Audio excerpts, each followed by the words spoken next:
बहू, क्या तुम्हें कोई कमी है? क्योंकि तुम कहती नहीं हो, पर तुम्हारी आवाज़ से तुम्हारी तकलीफ पता चलती है। खैर छोड़ो इन सब बातों को। शादी की सालगिरह की बहुत बहुत बधाई हो। बीना की माँ सुशीला जी पूछती है। बीना कहती है, नहीं माँ, मुझे यहाँ कोई कमी तो नहीं है, बस अधूरा सा लगता है। हर रोज कोशिश करती हूँ कि ससुराल को अपना घर बना लूं, पर न जाने यह कब होगा। पर मैं हिम्मत नहीं हारूंगी। आप चिंता मत कीजिए। इतना कहकर बीना ने फोन रखा और पूजा करने चली गई। घर में अगरबत्ती की खुशबू और पूजा की घंटियों की आवाज से मानो सकारात्मक विचार अंदर आ रहे थे और नकारात्मक विचार बाहर जा रहे थे। बीना सास ससुर के आशीर्वाद लेते हुए बोली, मम्मी जी प्रसाद लीजिए और बता दीजिए आज क्या खाएगी। बीना की सास सुशीला जी बोली, बहू आज क्या खास बात है जो तुमने प्रसाद में हलवा बनाया है? तब तो आज रसोई में घी खत्म हो गया होगा। तुम्हें पता है आजकल घी कितना महंगा आता है। अरे तुम्हें प्रसाद चढ़ाना ही था तो बतासे चढ़ा देती। ऐसा क्या था कि आज हलवा बनाई हो? बीना मुस्कुराकर बोली, मम्मी जी आप भूल गई, आज हमारी शादी की सालगिरह है। मैंने सोचा भगवान को भी प्रसाद चढ़ा देती हूँ। और आप चिंता मत कीजिए, ज़्यादा घी का इस्तेमाल नहीं की हूँ, बस इतना ही प्रसाद बनाई हूँ, सब खाकर खत्म कर दें। इतना कहकर बीना दुखी मन से रसोई में चली गई। बीना के ससुर विवेक बोले, तुमसे दूसरों की खुशी देखी नहीं जाती। अरे ये कोई गैर नहीं, तुम्हारी बहू है और इस घर में जितना तुम्हारा अधिकार है उतना ही उसका भी है। कल तक तुम इस घर की बहू थी और आज वो है। ये हलवा किसी और के लिए नहीं, अपने परिवार के लिए बनाई है। बीना हमेशा सोचती कि जब भी पति साथ होते हैं तो सब बहुत अच्छे से बात करते और उनके चले जाने पर वही चेहरा अनजान क्यों बन जाते।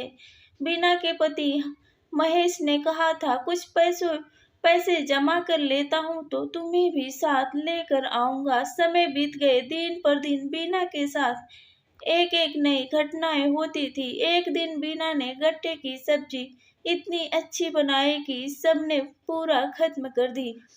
फिर भी वो बहुत खुश थी। चलो सबको पसंद तो आई। उसने अपने लिए थोड़ा सा भाजी बनाई और जैसे ही खाने बैठी सुशीला जी बोली, बहू तुम तो बड़ी चटोरी हो, अपने लिए अलग से सब्जी बनाई हो।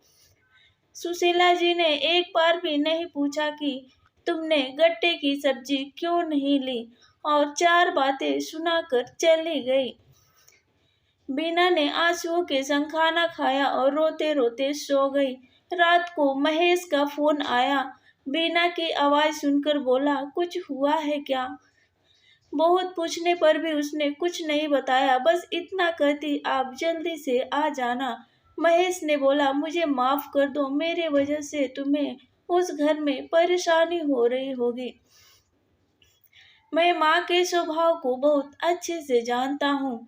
पता नहीं वो क्यों नहीं समझ रही कि कल तक वो उस घर की बहू थी, आज वो घर तुम्हारा भी है। तुम चिंता मत करो, मैं बहुत जल्दी तुम्हें लेने आऊँगा। एक दिन बीना अपने कपड़े अलमीरा में बंद कर रही थी, तभी सुशीला जी बोली, वो तुम अपने कपड़ों में ताला क्यों लगाती हो? क्या तुम्हें किसी पर शक है या हम सब चोर है जो ताला लगा कर रखती हो? बीना बोली, नहीं मम्मी जी, चाबी तो यही है, सामने रखी हूँ। और आपने तो कहा था ना कि घर में काम वाली आती है तो ध्यान रखना, और कई बार जल्दीबाजी में इसका दरवाजा खुला ही रह जाता है। घर में छोटे छोटे चूहे घूमते हैं, कहीं इन कपड़ों को खराब ना कर दे, बस इसीलिए ताला बंद करके रखती हूँ। सुशीला जी बोली, हाँ हाँ ठीक है, जानती हूँ तुम बहुत समझदार बनती हो, पर मेरे घर में मुझे ही ज्ञान मत दो। कल तुम्हारी ननद समिता आने वाली है, ध्यान रहे उसे कोई दिक्कत नहीं होनी चाहिए। और चली गई।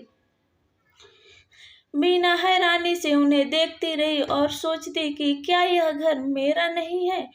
कुछ दिन बाद बीना और उसकी ननद एक जगह बैठी थी। तभी विवेक बाबू आए और एक पैसों का बैग आगे बढ़ाते हुए बोले, बीना इसे ठीक से रख दो। बीना ने जैसे ही बैग लिया, सुशीला जी आई और झटके से बीना के हाथ से बैग लेकर बोली, ये क्या कर रहे थे आप? बैग किसको दे रहे हैं?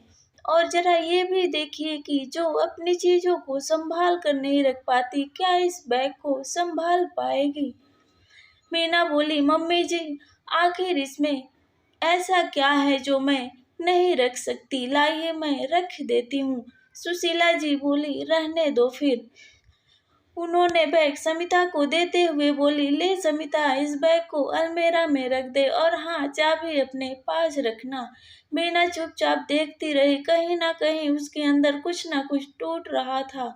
उनको ऐसा लग रहा था कि मानो उस घर में उनकी कोई जरूरत ही नहीं, फिर भी वो वहीं रहती थी।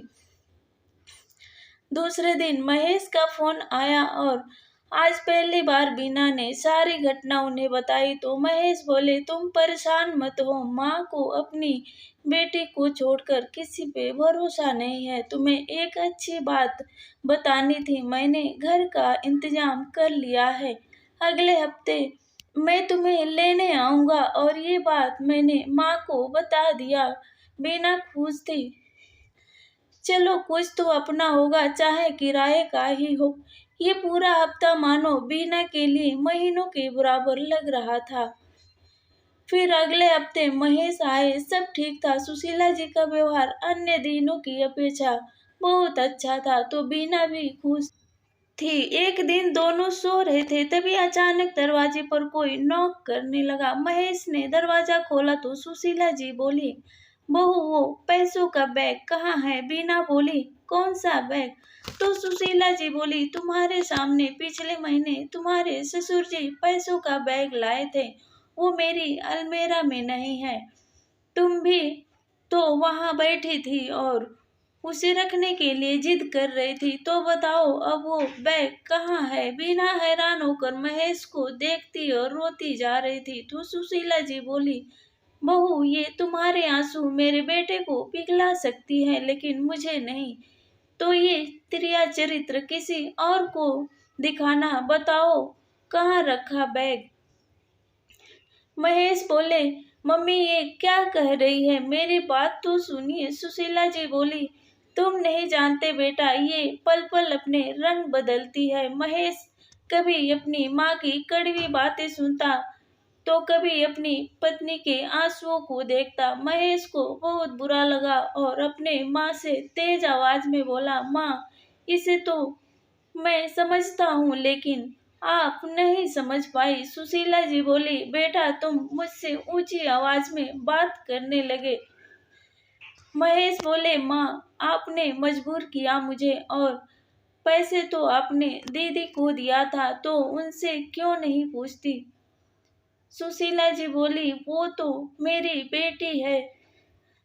महेश बोले, माँ बीना भी आपकी बहू है, इसको आपने अपनी बहू कभी मानी ही नहीं। तभी समिता बिस्तर से उठकर आई और बोली, मम्मी इतना क्यों बोल रही हो? मुझे कभी कभी लगता है मायके से अच्छा मेरा ससुराल ही है। महेश बोले, दीदी आपको माँ ने कोई पैसों का बैग दिया था? समिता बोली, हाँ, माँ ने मुझे अलमीरा में रखने को दिया था।